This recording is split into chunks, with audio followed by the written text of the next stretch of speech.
Hi everyone, Anthony Duntano here, the internet's busiest music nerd, and it's time for the final installment of 2021 List Week. That's right, my top 50 albums of the year. Yes, the albums of the year that I thought were best in a top 50 list format. They're all listed down below in no particular order, so you can check them out for yourselves. And I think you know what the business is, so let's get to the business. This is a lot of records, it is a lot of albums, so I am going to kind of speed run the first half of the list, and then as we get closer to the top, talk a little bit more about these LPs. So let's do it. Here we are, number 50, dltzk. Frailty. 49, Dean Blunt Black Metal 2. That was quite a good one. Then at 48, an album that needs no introduction, I think, the Silk Sonic, An Evening with Silk Sonic. At 47, it is the dizzying and dynamic new Fire-Toolz record, Eternal Home. And with 46, we have the wonderful and conceptual, epic and passionate new record from The Killers, Pressure Machine. 45, it is Jasmine Sullivan's Hotels. And at 44, it is the black metal epic from Panopticon, and again Into the Light. 43, Twin Shadow returns with a really great self-titled record. 42, Deerhoof returns with a record of bops on Actually You Can, and on 41, it is the scuzzy, scummy, and hilarious, but also a very emotional and personal new record from Viagra Boys, Welfare Jazz. We round out the 40s with Lorraine, Fatigue. It is a brave new world of R&B out there, and this record is proof of it. 39, Armand Hammer and The Alchemist team up for Haram. 38, Nick Cave and Warren Ellis team up for Carnage. 37, Nas teams up with Hit Boy for another great record of tracks on King's Disease 2. At 36, it's Pink Sifu with the soulful, southern, and psychedelic gumbo. And at 35, Westside Gun shows us grime with a high art flair on Hitler Wears Hermes, Side B. 34, it's Slow Tie with Tyron. 33, it's the new Illuminati Hotties record. That one is full of great rock bops. 32, it is Magdalena Bay with the forward-thinking, refreshing synth pop and more on their new LP, Mercurial World. 31, it is the sample-heavy Death's dynamic Shroud record, Faith in Persona. And we round out the 30s with the new James Blake LP, Friends That Break Your Heart. 29, it's Weezer going Baroque on their new record, OK Human. And at 28, songstress Yola comes through with her best crop of tracks yet on Stand For Myself. 27, it's the French art rock and pop outfit Faux Chatterton with their record Palais d'Argile, which I'm surprised I still remember how to pronounce. And we round out the first half of our list with the new Brockhampton LP. Roadrunner, new light, new machine. The band really came back with a great energy on this one, some fantastic production and features, and looking forward to seeing what they do from here. At 25, it is the fantastic debut of Black Country New Road for the first time. Just a great record that brings together so many different elements of art rock and art punk and jazz and spoken word. The band really does showcase a lot of instrumental ambition and creative songwriting on this one. Handily one of the most exciting debuts of the year. At 24, I put Cemetery with Rainbow Bridge 3. Every time I listen to this thing, it melts my goddamn brain. The distortion, the saturation, the thickness, the compression, it's like soul crushing, and I love the way that like goth and metal and drill influences come together on this thing in such a unique way. Nobody out there is doing quite what Cemetery is doing right now. And it is really just a punishing and unique experience that I truly respect. 23, I'm very happy to say, is where I put the new Black Dresses record, a record that I didn't know we were going to get as they announced their breakup pretty soon after the release of their last LP. But I'm glad they came back. I'm glad they followed up with a great LP I saw as even more challenging sonically and aesthetically than their last. The way these two explore elements of pop and rock music through a lo-fi and very noise-influenced lens, I think makes Black Dresses one of the most special duos out there today. At 22, I put the latest effort of the Italian death metal band Ad Nauseam, Imperative, Imperceptible, impulse. This thing is heavy, it's winding, it's crushing, vocals are great, riffs are great and quite memorable as well, and I love the way occasionally like some classical influences get worked into this record too. It's a very versatile and dynamic death metal LP with just some great riff writing and compositions, and shows a lot of technical ability but still sounding raw in the process. Wiki teams up with Navy Blue for the record Half Gods, some of Wiki's best writing, rapping, and most compelling narratives, paintings, lyrical paintings ever in his career are on this LP, and they just fit Navy Blue's production perfectly. Just what a combo, what a team up, what good writing, what good songs and creative vision shown on this thing. Heavily respect this project for sure. At 20, Backxwash comes through with another banger of a record. God, it's so fiery, it's devilish. I lie here buried with my rings and my dresses. Nobody is quite bringing together hip-hop, trap, metal, goth, and everything else in between in the way that Backxwash is, and doing it so incredibly well. And every element on this project, from Backxwash's lyricism to her writing and singing and production, just showcases so much personality and so much distinction. The progress she's made artistically has just been incredible, a treat to watch over the past year. Number 19 is Turnstile's Glow On. With this LP, miraculously, the band has turned into one of my favorites in modern rock. In concept, I would never think you'd be able to pull together elements of metalcore and hardcore with dream pop and more atmospheric strains of indie rock and have it work and sound so great. And it does. This thing is hard-hitting, it's visceral, it's exciting, it's blood-pumping, but also it's really blissful and euphoric. And I love it. It's special. It's a special record. Yeah, this record is the shit. It's awesome. Hell yeah. Number 18, it is Blues the Color Blu, a record where not only does the West Coast rapper find himself on some of the best sample-based production he's ever been on, some very recognizable samples as well, mind you, but track for track, he goes into the color blue as he has before on previous songs, but he goes into it with so much more depth this time around. You would think he'd run out of angles and ideas to approach the color blue with, but he just does not. He does not. And he just digs gold out of this idea over and over and over on this thing.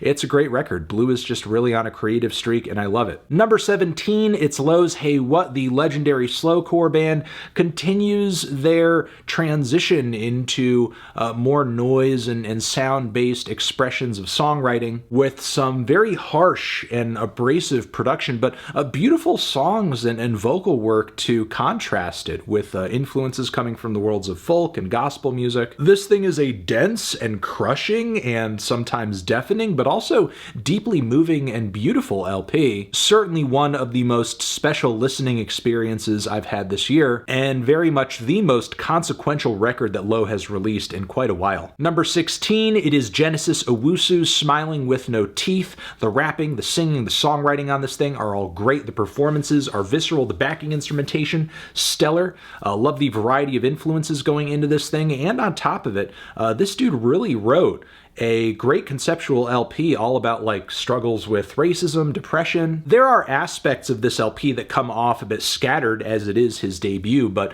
there's nothing you can't tell me at this point that would convince me that Genesis Owusu is not the total package, and I think that's only going to become more and more apparent as he releases more music. Number 15, it is one of the most wild and daring and exciting rock records to come out in a long time. That is Black Midi's Cavalcade. Black Midi, they're badass, they're insane, they're pushing boundaries. I just love what they're doing on this record and can't wait for more. Number 14, it is a project that I think needs no introduction. That is the new Tyler, the Creator, Call Me If You Get Lost. This record really sees Tyler getting back to rapping and writing bops, but also there's a pretty thorough heartbreak narrative running through this project too. There's a lot of flexing as well, as I think Tyler is really trying to run a bit of a victory lap with Igor having done so well. His career is really at a high point at this moment, and it's great he can celebrate that with such a quality LP. Number 13, it is Sloppy Jane's Madison. Love what she did with this record in terms of the songs and the storytelling, but also recording and kind of conceptualizing this thing in a cave, especially considering that there's a ton of instrumentation on here, live players bringing strings and brass and pianos and all of it. But ultimately, it's the singing and songwriting that I think really sells these tracks, because there's a lot of consistent themes and narratives and melancholy and a dark sense of humor as well that paints this record. It's a special LP. Number 12, it is Sufjan Stevens teaming up with Angelo De Augustine for a series of beautiful movie-influenced indie folk ballads on a beginner's mind. I think Sufjan Stevens really needs no introduction at this point, but I think this LP is one of his best in years. And at number 11, it is the genre-defying new LP from Injury Reserve, By the Time I Get to Phoenix. Not only a powerful statement aesthetically and instrumentally for this hip-hop outfit, but also with it being in part a posthumous record, because member Stepa J. Groggs died before the release of this record. It is a very hard-hitting and significant moment, I think, for, you know, the group and the fans, given his performances and the content of his performances on here, and, you know, just what it means in terms of getting this record out and keeping his memory alive, because he was a great rapper, a great artist, and an essential part of what made Injury Reserve such a great, you know, hip-hop outfit. And yeah, you know, rest in peace, Groggs, and just a great album to show for his talents and their talents collectively. Okay, we're in the top 10, top 10, top 10. Here's my top 10 as follows. 10 on the top. Here's the 10 top 10 top. Starting with number 10, there may be some eyebrow raises at this. There may be, but I don't care. I don't give a shit. But yeah, number 10 is Jeff Rosenstock, Ska Dream. It's literally a ska flip of his most recent record, No Dream, and it's incredible. It's amazing. The performances are great. Like, the songs, I think, sound even better as ska versions, and Jeff being, you know, somebody who's made ska for years now, but has kind of drifted into more singer-songwriter and hardcore punk territory lately. Hearing him back in the saddle, the ska saddle, just sounds fantastic. Like, he's playing his balls off on these new ska versions, and they sound incredible. They just, I can't say enough nice things about them. Number 9, it is Porter Robinson with Nurture. Man, the combination of electronics and dance music and songwriting and glitch, and it's so freaking cute and bright and hopeful and feel good and blissful and euphoric. I love this record, man. Just puts a smile on my face. It just feels like, you know, coming out of a dark time into a bright place and feeling amazing. For a year as awful as this, I feel like, you know, I really needed a record like this to brighten things a little bit here and there. And yeah, you know, Nurture was that LP, and I really appreciate Porter Robinson for coming out with it and, you know, making the very brave and bold artistic transitions that were necessary to really, you know, make a night and day separation between what he's doing now and everything he's released up until this point. At number 8, it is the amazing, bold, instrumentally lush, and dynamic, the conceptual, sometimes I might be introvert from UK rapper Little Simz. What can I say? This is some of Little Simz' best work to date. What she pulled off on this record narratively, conceptually, and instrumentally is truly a feat, and of course deserves all the praise in the world. And all I can hope for past this project is that people stop sleeping on Simz. Stop it! Number 7, it's odd stories, angles, and narratives, and creative fusions of prog, experimental rock, krautrock, psychedelic rock on the new Richard Dawson and Circle record, Henke. Yeah, this LP is maybe the most niche in my top 10, but I do not care. It's so fun. It's so dorky. It's so well performed. The production is so raw and organic, and I just love Richard Dawson's one-of-a-kind songwriting, his mind, the way he approaches song structures and melodies, and the topics and narratives that he is drawn to, and the way he paints pictures lyrically, I just find to be incredible, one of a kind, truly special, and yeah, that's why this thing is in my top 10. Number 6, JPEG Mafia, LP, bangers on bangers on bangers, my God. Whew. Very few artists out there right now are the total package in the way that JPEG Mafia is, between singing, rapping, songwriting, producing. He's just doing it all. He's doing it all all amazingly. He's doing it all cutting edge. He's doing it all bold. He's doing it all in your face. He's doing it all unapologetically. Shout out to Peggy. Peggy's just continuing to prove himself to be next level, and I don't know, man. How many classics does the guy need to drop? Okay, here we go. We're in my top five time, starting with St. Vincent. St. Vincent, Daddy's Home. Annie Clark comes back with a killer record, throwing it back to the 70s with some of the most lush, amazing, creative, and thick production that I've heard this year.